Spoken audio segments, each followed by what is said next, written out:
Combien de fois t'es-tu trahi pour qu'on t'aime un peu plus? Combien de fois as-tu avalé ta colère étouffée, tes envies, rétréci ton être jusqu'à n'être plus qu'un reflet acceptable pour les autres? Et le plus cruel dans tout cela, c'est qu'ils ne t'ont même pas aimé davantage. Ils ont juste aimé le rôle que tu jouais. Tu as appris très tôt peut-être que l'amour se méritait, que ton silence valait mieux que tes vérités, que l'oubli de soi était une preuve de maturité, de loyauté, de grandeur d'âme. On t'a félicité pour ton altruisme. Tu as été celui ou celle qui écoute, qui comprend, qui donne. Toujours. Jusqu'à l'épuisement, jusqu'au vide. Mais que reste-t-il de toi dans ce miroir fissuré où tu t'es effacé peu à peu ce que tu appelles générosité? Le monde l'a peut-être vu comme de la docilité. Ce que tu nommes loyauté, ils l'ont pris pour de la disponibilité éternelle. Et pendant que tu tendais la main, tu perdais des morceaux de toi-même que personne ne t'a jamais rendus. Il y a quelque chose de terriblement pervers dans l'idée que se sacrifier est noble. C'est une croyance déguisée en vertu d'une forme de soumission morale validée par la société. On admire ceux qui se dévouent, mais on oublie souvent de leur demander à quel prix l'illusion du sacrifice, c'est croire que s'oublier est un acte d'amour. Mais l'oubli de soi n'engendre pas la paix, il sème le ressentiment. Une fatigue sourde s'installe. On commence à jalouser ceux qui osent dire non, ceux qui affirment leurs limites, ceux qui, scandale suprême, se choisissent. Et pourtant quelque chose en toi résiste à l'idée de t'affirmer. Tu entends cette voix-là dans les coins sombres de ta conscience. Si tu penses à toi, tu es égoïste. Si tu dis non, tu es méchant. Si tu poses des limites, tu vas décevoir. Alors tu continues. Tu portes ce masque bienveillant, même quand ton âme hurle en silence. Parce qu'au fond, tu crois que l'amour qu'on te donne dépend du rôle que tu tiens. Parce que tu as peur qu'en te montrant tel que tu es, il ne reste plus personne pour t'aimer. Mais voici la vérité que tu as fui toute ta vie. T'effacer ne sauvera jamais tes relations. Cela ne fera que te perdre lentement à petit feu. Et tôt ou tard, il y a ce moment brutal, ce point de rupture. Un regard, une parole, un trop-plein, et tout s'effondre. Pas parce que le monde t'a rejeté, mais parce que tu as fini par comprendre que tu t'étais abandonné toi-même. Et c'est là que tout commence.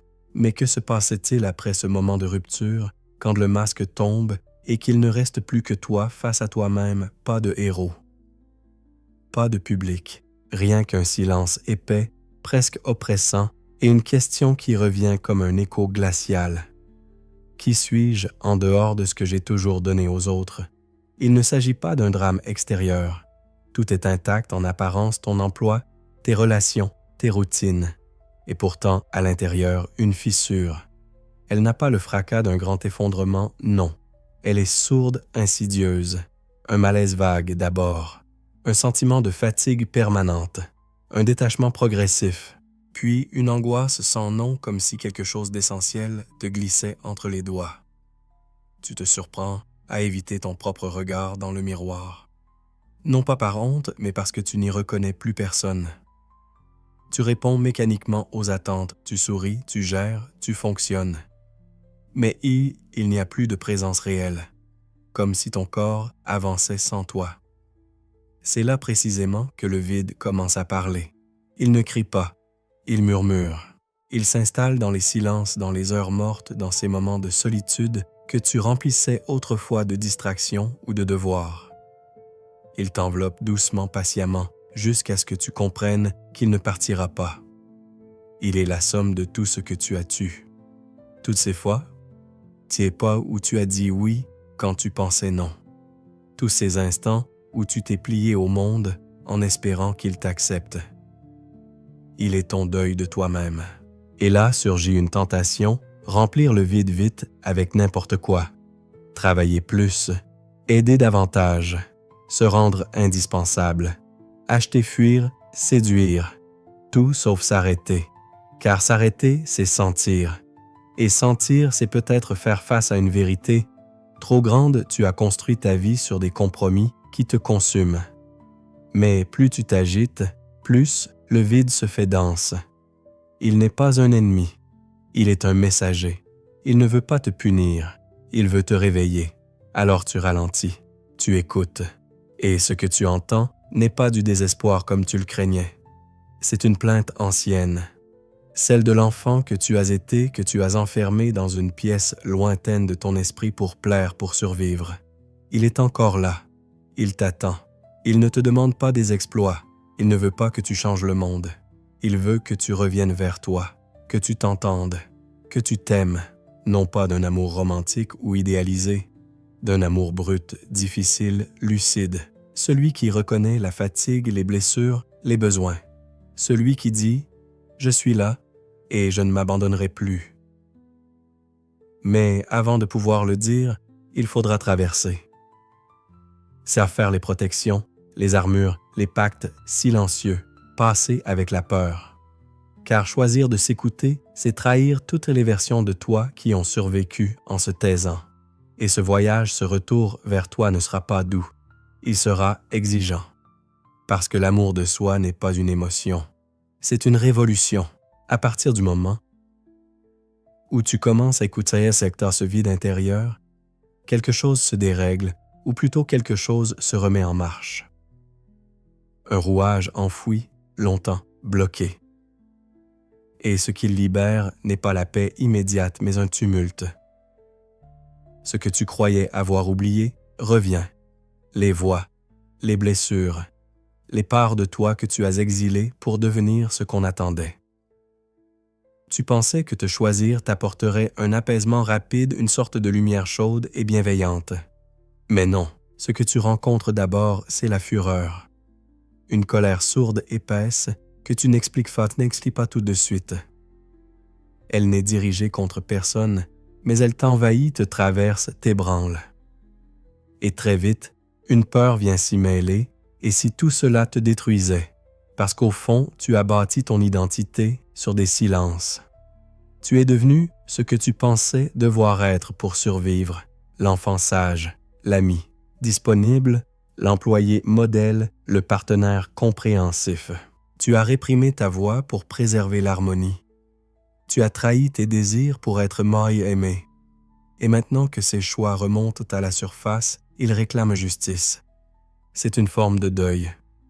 Tu fais face à ton propre reflet sans phare et tu ne peux plus faire semblant. Tu vois les compromissions, les abandons, les cris étouffés. Tu vois aussi les rêves que tu n'as pas osé poursuivre, les limites que tu n'as jamais posées, les amours que tu as acceptés par peur de la solitude. Et surtout, tu vois ce que tu aurais pu être si seulement tu t'étais choisi plus tôt. Mais il y a plus encore, cette confrontation réveille les voix anciennes, celles de tes parents, de tes éducateurs, de la culture dans laquelle tu as grandi. Ne sois pas égoïste. Les autres passantes avant toi. Aimer, c'est se sacrifier. Ces phrases qui t'ont façonné sont ancrées si profondément qu'elles parlent à travers toi. Elles sabotent chaque tentative de te prioriser. Elles font naître la culpabilité, là où tu devrais ressentir de la libération. Et pourtant, cette guerre intérieure est nécessaire. Elle est le passage obligé. Jung l'appelait la confrontation avec l'ombre, cette part refoulée de nous-mêmes, faite de pulsions de peur, de colère, mais aussi d'authenticité. C'est cette ombre que tu dois apprendre à regarder sans détourner le regard. Tu comprends alors que te choisir n'est pas un acte égoïste. C'est un acte de lucidité. C'est accepter que tu ne pourras jamais aimer sainement les autres si tu continues à te trahir. C'est reconnaître que la paix n'est pas l'absence de conflits extérieurs, mais l'accord intérieur entre ce que tu ressens et ce que tu vis. Et cet accord, il ne se signe pas dans le confort. Il se forge dans la douleur. Il exige que tu renonces à la facilité de l'ancien toi, que tu déloges les croyances installées comme des piliers dans ta maison psychique, que tu cesses de confondre soumission et amour, adaptation et bonté. C'est à ce moment précis, lorsque tu entres en guerre avec ton passé pour libérer ton être, que commence la vraie naissance de toi-même. Tu ne te reconstruis pas, tu te révèles. Et pour cela, il faudra faire un choix encore plus radical que tous les autres ne plus jamais revenir en arrière. Il y a un moment presque imperceptible où quelque chose bascule. Ce n'est ni une explosion, ni un cri de victoire. C'est un souffle, léger mais décisif. Un murmure qui dit « Et si ce que j'ai toujours appelé égoïsme n'était qu'un début d'amour-propre ?» On t'a appris à craindre l'ego, à le rejeter comme s'il était l'ennemi de toute élévation spirituelle, de toute noblesse d'âme. On l'a présenté comme l'obstacle à l'harmonie, le foyer de tous les conflits, la source du mal moderne. Et pourtant, ce que tu découvres aujourd'hui, c'est que ton ego n'est pas une menace. Il est un signal, un gardien, un appel. Choisir ton ego, ce n'est pas choisir l'arrogance. Ce n'est pas piétiner les autres ou te placer au-dessus d'eux. Ce n'est pas exiger d'être adoré, obéi, vénéré. C'est beaucoup plus intime, plus humble. C'est accepter que tu existes, que tu as des limites, que tes désirs sont légitimes, que ta colère a un sens, que ta tristesse n'est pas une faiblesse, que ton non est un droit. C'est là que tu comprends ce que tu appelais faiblesse était souvent ta boussole. Ce que tu appelais ego était en réalité ton noyau. Ta vérité première, celle que tu as trop longtemps recouverte de rôles, de devoirs, de culpabilité. Et à cet instant, tu fais un choix. Pas un choix spectaculaire, un choix silencieux, mais irréversible. Tu te dis, je ne vais plus demander la permission d'exister. Je ne vais plus m'excuser d'être moi. Je vais marcher dans le monde avec ma voix, mon corps, mes besoins, mes couleurs, même si cela dérange. Ce choix a un prix, tu vas perdre. Tu perdras les conforts artificiels. Tu perdras l'amour conditionnel de ceux qui n'aimaient que ta version effacée. Tu perdras l'illusion du contrôle, l'illusion d'être aimé, si tu fais tout juste, tout bien. Mais en retour, tu gagneras quelque chose que rien ne pourra plus jamais t'enlever l'alignement. Tu ne seras plus divisé. Tu ne joueras plus contre toi-même. Et cette unité intérieure est une forme sacrée de puissance. Elle ne rugit pas, elle ne s'impose pas. Elle tient debout. Elle respire. Elle sait. Elle n'a plus besoin de plaire car elle rayonne. Jung appelait cela le chemin de l'individuation, ce processus de réunification de toutes les parties de soi, même celles que l'on croyait indésirables. C'est un chemin de vérité radicale. Et la vérité dans ce monde est souvent perçue comme une menace. Mais toi, tu ne veux plus vivre en mensonge. Tu ne veux plus être aimé pour ce que tu n'es pas. Tu préfères Sokomo que faussement entouré. Tu préfères être rejeté pour ta sincérité que célébré pour ta docilité. Tu préfères perdre ce qui ne t'aime pas vraiment pour retrouver ce qui en toi ne t'a jamais quitté. Et c'est ainsi dans cette nudité nouvelle que tu redonnes à ton ego son sens sacré, non pas un maître tyrannique, mais un guide qui te rappelle à chaque instant que tu es vivant unique et que tu mérites de te tenir pleinement dans ta propre lumière. Quand tu choisis enfin de te choisir vraiment, le monde ne t'applaudit pas. Il te regarde déconcerté. Certains s'éloignent, d'autres t'en veulent sans te le dire. Tu sens dans leur silence une forme de jugement, une distance nouvelle. Tu es devenu autre et cela dérange. Pas parce que tu fais du mal, mais parce que ta liberté rappelle à chacun sa propre prison. C'est la première grande conséquence, la solitude. Pas celle des murs vides, mais celle qui surgit quand tu cesses de te trahir.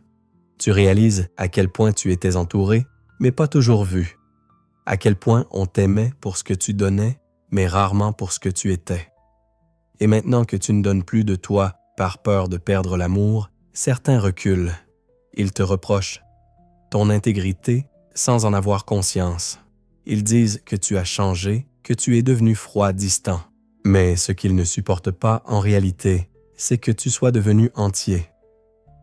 La perte s'invite. Elle ne demande pas la permission.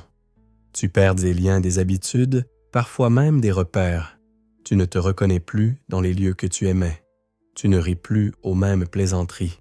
Tu ne tolères plus ce que tu acceptais par automatisme. C'est vertigineux, inconfortable. Tu doutes, tu pleures, Tu te demandes si tout cela en valait la peine. Mais dans cette traversée quelque chose d'autre émerge une forme de paix étrange, crue, sans maquillage. Ce n'est pas la joie expansive, c'est une lucidité douce amère. Tu vois les choses avec netteté.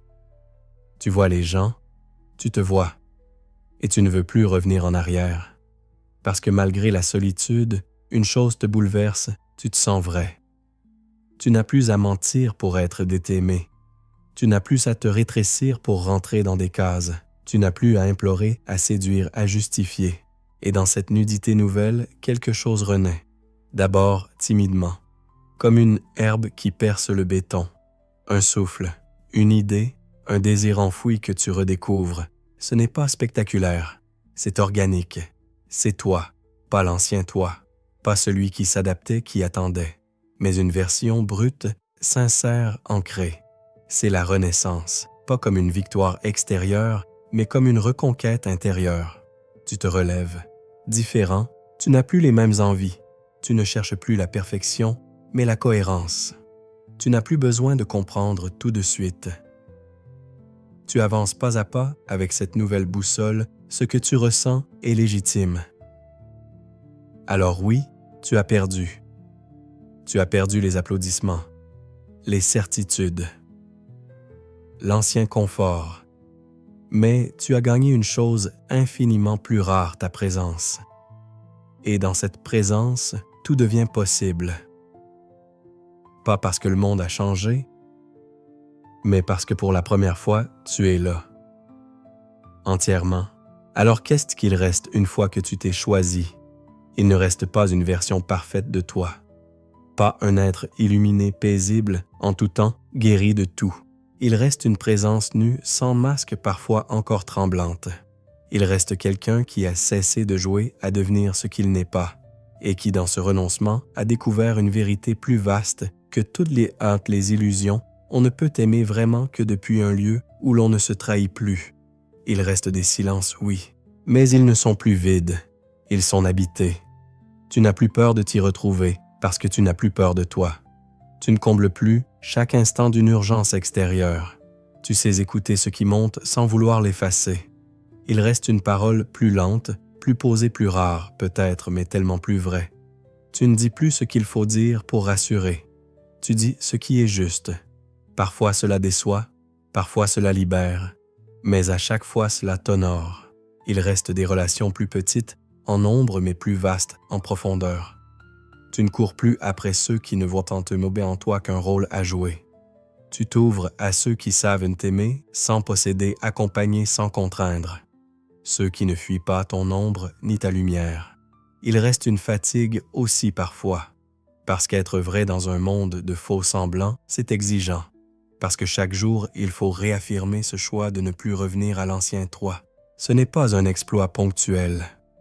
C'est une discipline silencieuse, un engagement quotidien. Mais dans cette fatigue, il y a de la paix. Une paix rugueuse mais profonde. Celle qui naît quand on ne se fuit plus. Quand on se tient debout dans sa propre histoire, même avec ses failles, même avec ses regrets. Il reste une joie discrète, mais tenace.